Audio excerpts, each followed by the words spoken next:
एक समय की बात है। एक छोटे से गांव में एक पुरानी हवेली खड़ी थी।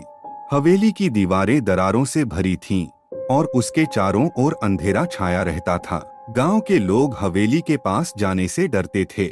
उन्होंने सुना था कि हवेली में रात के समय अजीब अजीब आवाजें आती हैं। कई लोगों ने दावा किया था कि वहां भूतों की उपस्थिति है। एक दिन गांव में एक बहादुर लड़का मोहन आया।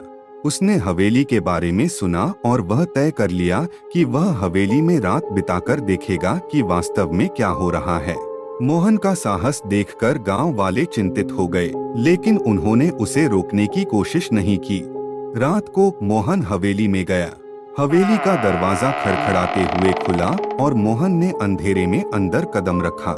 हवेली के अंदर वह हर कदम पर धीरे धीरे चलता और हर एक आवाज को ध्यान से सुनता। अचानक वह एक पुरानी किताबों की अलमारी के पास पहुंचा और उसके पास से एक अजीब सी गंध आने लगी। मोहन ने अलमारी खोली और उसमें से एक पुराना ग्रंथ निकाला। ग्रंथ को खोलते ही हवेली में अचानक तेज हवा चलने लगी और दीवारों से अजीब सी आवाजें आने लगी। मोहन ने हिम्मत नहीं हारी और ग्रंथ को पढ़ना जारी रखा।